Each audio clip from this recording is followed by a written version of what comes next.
are we now? There's been a fiscal shock. The Fed can ameliorate this fiscal shock. Can't get rid of it totally, but it can ameliorate this fiscal shock by creating a little bit of a recession. Okay, let's go Fed.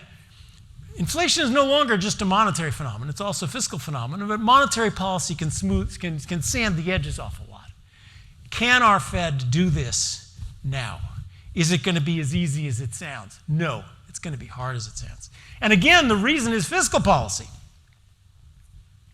What if the Fed wants to raise real rates to lower inflation? Especially, what if it, now in my view of the world, or in this simple model, the Fed doesn't, the Fed can do 2, 3, 4%. It doesn't have to get up to 9%. So it doesn't have to do a whole lot. In the other view of the world, we've got to get up to 9, 10%. That's going to be really hard. What happens if our Fed raises interest rates to lower inflation? What happens if we say, okay, that's it, time to get serious, replay 1980? And that's what is the Fed's credibility, other than people think, if it comes to that, we replay 1980. What happens today if we try to replay 1980, 3, 4, 5% real interest rates for a decade in order to quash inflation? Will we be able to do that?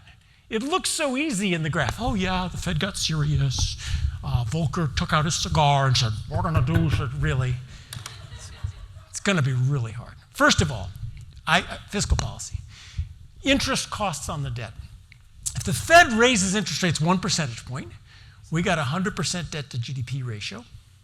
That means each 1% that the Fed raises interest rates is 1% more debt service costs to the government. It's just, if you have a mortgage, suppose you have our government has an adjustable rate mortgage. It has an enormous adjustable rate mortgage, $25 trillion of it. Every time interest rates go up 1%, it pays 1 percentage point more on that $25 trillion. That's $250 billion a year, every year of 1% higher interest rates. 4% higher interest rates, that's $1 trillion a year extra deficit. And deficits is how we got in this problem in the first place. For the Fed to be able to raise interest rates, say 4%, the Congress has to tighten fiscal policy by $1 trillion a year, and if it doesn't work. Brazil has done this several times. They raise interest rates. They have a fiscal inflation because they're printing up money to finance deficits. They raise interest rates to try to stem the inflation. That just raises the interest costs on the debt, and the inflation gets worse and worse. Well, that was depressing. Let me depress you some more. The Fed is deliberately trying to cause a recession. That's its tool. Raise interest rates, lower the economy, and that's supposed to make inflation get worse. Deliberately cause a recession. What happens in recessions in the U.S. economy these days? 2008, in the pandemic, what does the government do if there's a recession? Massive fiscal stimulus, the automatic fiscal stimulus of unemployment payments and things like that, and bailout. We didn't really talk about the bailout. Several $1 trillion went to the financial industry, as it typically does in every recession. How about another $5 trillion? So the fiscal response to raising interest, to the recession of the interest rates, the fiscal policy is going to be doing everything it can to offset. We had a fiscal shock. The Fed raises interest rates to try to create some recession and offset the fiscal shock. Fiscal policy is now going to deliberately create inflation because it wants to boost the economy back up again. And the $5 trillion is how we got in this trouble in the first place. So having breached that wall that the deficits cause inflation, what happens if we have a recession and we pump another $5 trillion out? Well, again, the Fed's effort to reduce inflation is just completely thrown out the window because it induces another huge fiscal shock from the government. And worse, not worse actually, the next one is, once interest rates rise, bondholders are expecting to be paid back in cheap money. And then if you lower inflation, you got to pay them back in more valuable money. Monetary policy and fiscal policy always work together. They have to work together. If they don't work together, they don't get anywhere. These are three ways in which monetary policy alone, raising interest rates, can't do the trick. Even raising interest rates needs fiscal policy to help to not put another fiscal stimulus in, because the whole point is a recession, and not to and to pay the interest costs on the debt. Otherwise, monetary policy doesn't work. Plus, I didn't even mention the political consequences. Okay, you're Jay Powell. You got to go to Congress. You have just induced a recession. Every congressperson's constituents are mad as hell because they lost their jobs and they lost their businesses. Good luck walking into Congress and saying, yeah, we caused a recession. We did it on purpose. That's our way of bringing down inflation. And by the way, don't throw a whole lot of money at your constituents because that would undo the whole project. Good luck to that one. So monetary policy, fiscal policy, and politics to work have to go together. Now, what about 1980? I'm still saying there's this story that 1980 was such a great success. There's 1980. The high real interest rates brought down inflation, didn't they? Now, the shaded lines are recessions. There were some horrible recessions in there, but it did bring down inflation. What about 1980? Was that a pure victory of monetary policy? No, it wasn't. 1980, yes, Volcker and his cigar got the headlines.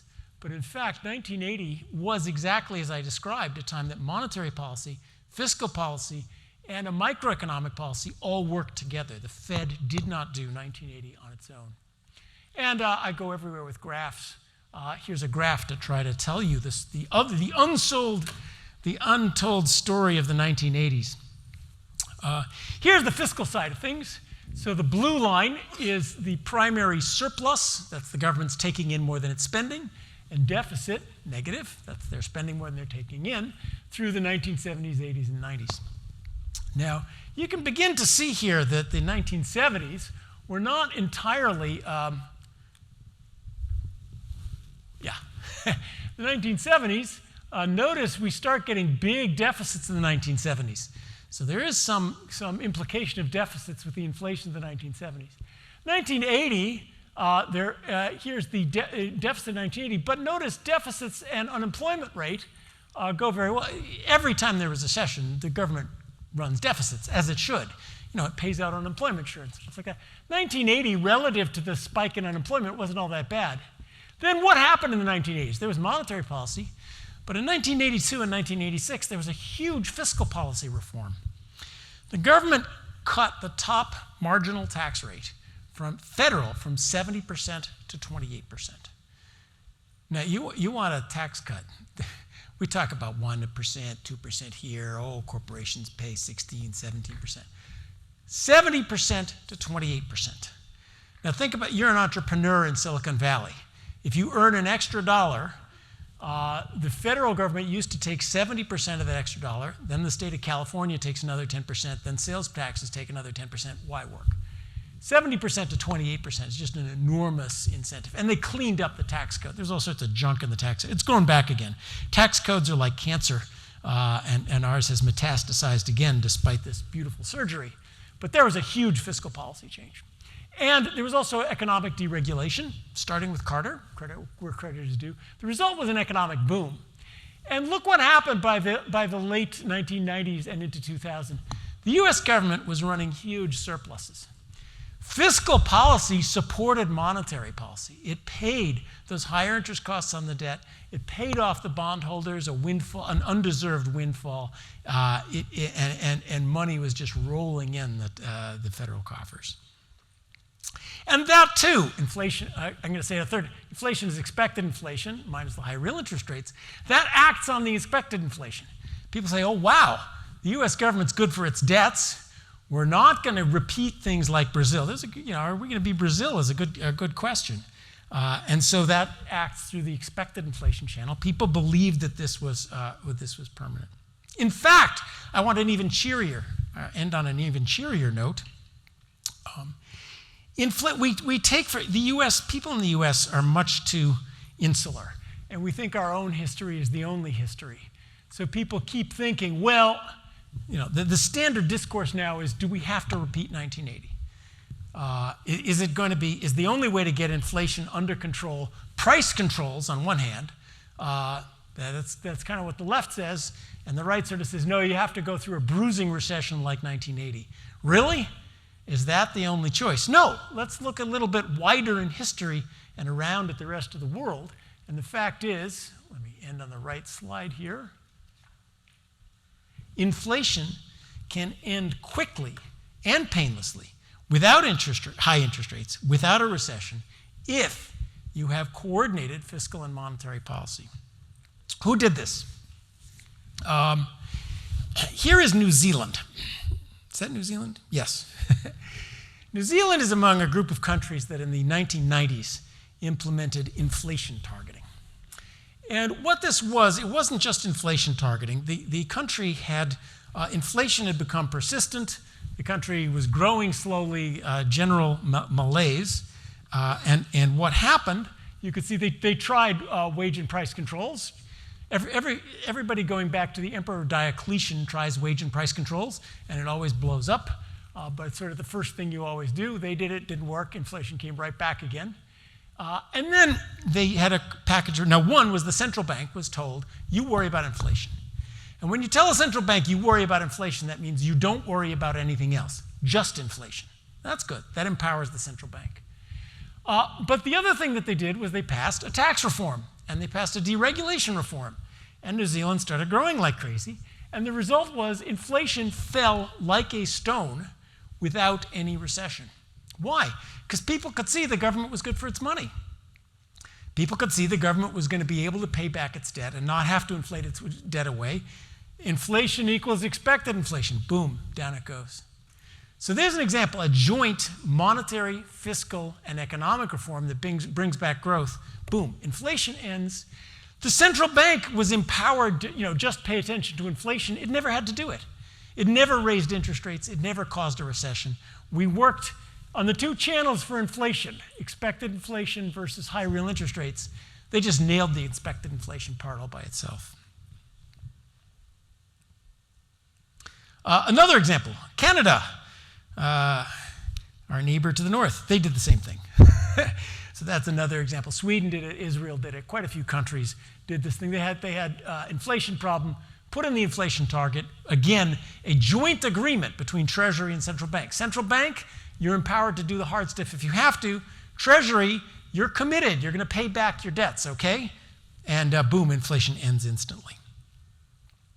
The good news about this is inflation can end instantly. The bad news, speeches, forward guidance, win buttons are not enough.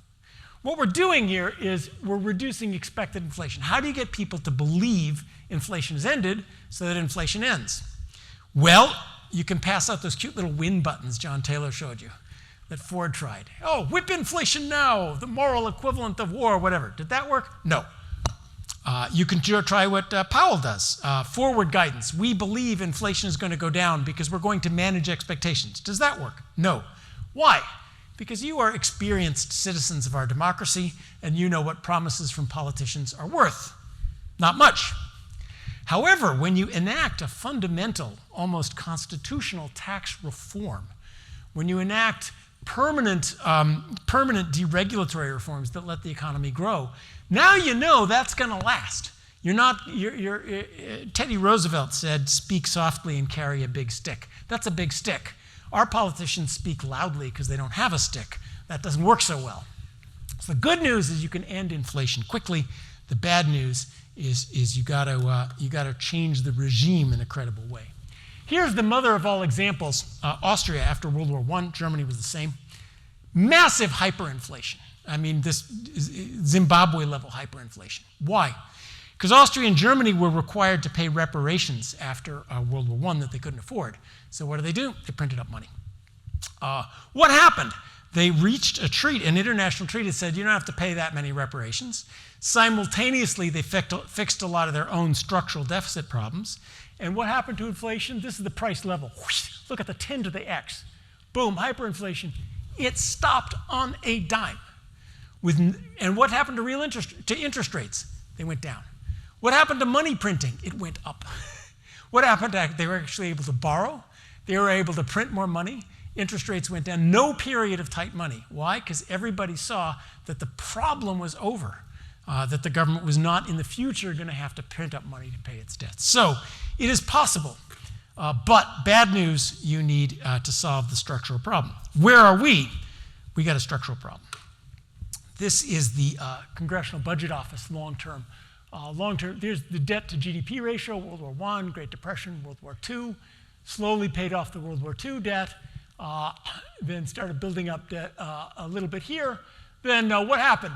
Great Recession, boom, in 2008. Yeah, there was big debt and deficits.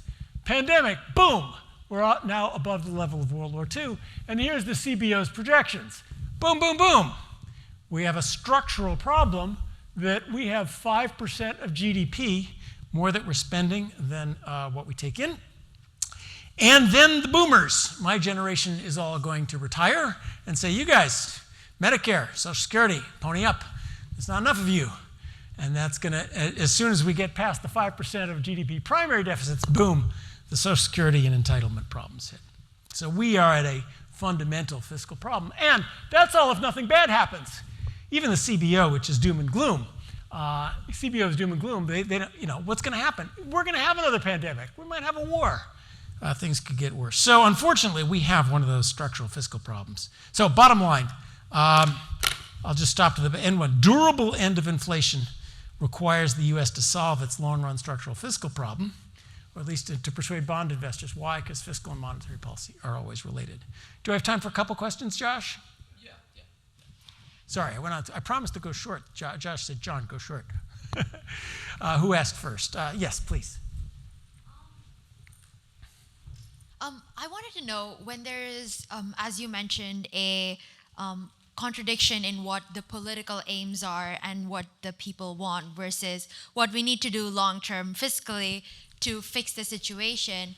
How does any political party that wants to come to power again and again balance that with the with like gaining the popular vote, I guess?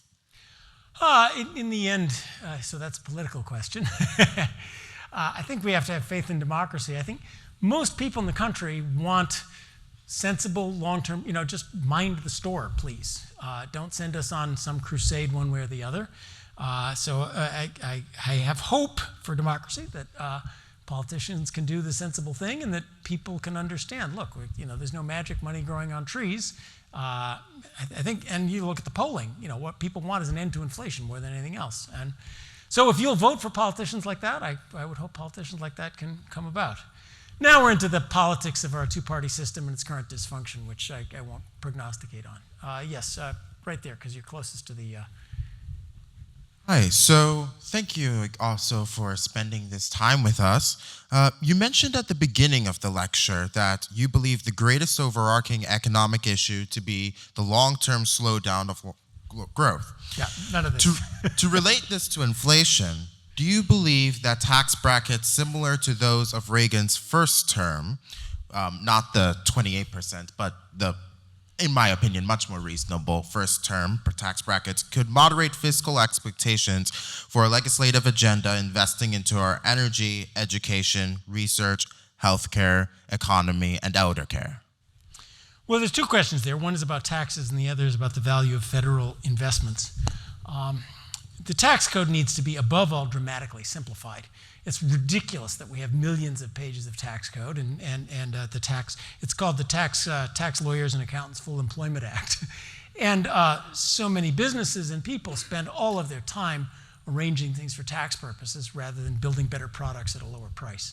So I think we've spent a lot of attention on marginal rates, but actually clarity, long-run stability and simplicity are more important than marginal rates. But if the tax code were designed to raise necessary revenue for the government at minimal economic damage, I think we would have a lot lower and much broader tax system and a lot shorter tax code and much more economic growth. Now, then you said, oh, well, I'm going to spend the money on all these wonderful investments. I would look at the history of how have all the wonderful investments in the past panned out. We're in California, the Stimulus Act had the great high-speed train from San Francisco to Los Angeles. I spent the weekend up in Tahoe where I noticed the 1864 train that took 4 years to build by hand. This one, it's been 12 years, $100 billion and counting, and they don't have a single mile of track. So I'm dubious about the growth, Long-run growth comes from productivity, innovation, new companies, disruption, sending the old, well-politically collected companies out of business. That's a difficult thing to spur by direct federal intervention, but that's a totally different topic, which I hope we'll get to at some point in the program. Tell me when I need to shut up. Sorry? In a few minutes we'll get to that. In a few minutes we'll get to that. Take one more question then. Okay, I've been against the front row here, so I need to reward the front row. Thank you so much for the lecture. Well, as I understood, your whole point about price stability is coordinating monetary and fiscal policy together. And I was thinking that we have a very specific case in the world today, that is Europe. I'm sorry? Europe, like the ECB yeah. mission is especially hard in that sense. And I want to know your view on that. Like, do you think that they have a sustainable system to control both the fiscal issues and the monetary ones? Jester, get another hour? So Europe has this problem. As we know, they have a single central bank and they have multiple countries. And right now, the problem is Italy borrowed a ton of money, and Mario Draghi said, we'll do what it takes. What that means is we'll print up as much money as we need to buy Italian government bonds, while Italy gets a chance to reform its economy and learn to pay back its debt. Italy promptly went on vacation. It's beautiful in Sardinia this time of year, and never got around to the structural reforms. And now Italy's debt's even bigger. And now Europe is in this hard place. If they raise interest rates substantially, then interest costs on the Italian debt are going to go nuts. So they have this problem of individual countries can rack up debts, and this European Central Bank has now got themselves into this idea that no country can ever default, so we have to print up money to pay off those debts. It's an unsustainable problem. They thought the rules, there's deficit rules. Yeah, France and Germany blew through the deficit rules within a couple of years of putting them in. So that's the fundamental tension in Europe. And my view is if you have a currency union, as they do, that means that individual countries are like states in the US or companies. You pay back your debts or you default. But Europe that was the rule book. You read Maastricht, countries default. They don't get bailed out by printing money. Maybe they get bailed out by persuading the Germans to bail them out, but they don't get bailed out by printing money. Well, they blew up that rule book. So everything that people worried about the euro is back in it. And I don't know how they're going to get out of that. But they'll muddle through. That's a good prediction. They will muddle through. Okay, thank you.